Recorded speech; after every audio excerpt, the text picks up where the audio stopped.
잇따른 규제 완화에 부동산 시장이 좀 움직이는 걸까요?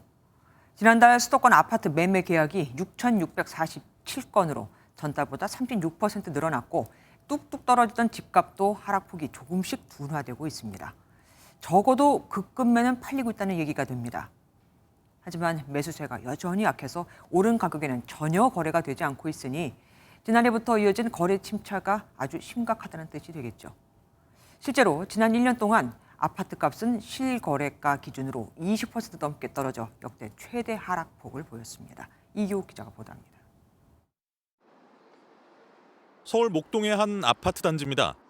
지난해 봄 12억 8천만 원에 거래됐던 전용 면적 55제곱미터가 12월 말에는 10억 3천만 원에 팔렸습니다. 1년 만에 20% 가까이 하락한 겁니다. 전반적으로 한 느끼면 한 30% 떨어진 것 같아요.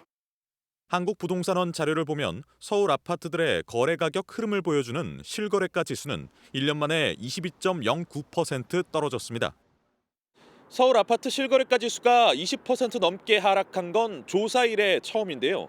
2008년 글로벌 금융위기 당시에도 약 10% 떨어졌는데 그보다 하락폭이 더 큰 겁니다. 실거래가가 큰 폭으로 내려가면서 올해 1월 1일 기준으로 산정되는 공동주택 공시가격도 크게 떨어질 전망입니다. 공시가격은 재산세와 종부세 등 67개 행정제도 산정의 기준이 되는데 10% 이상 두 자릿수 하락률을 기록할 것이란 전망도 나옵니다.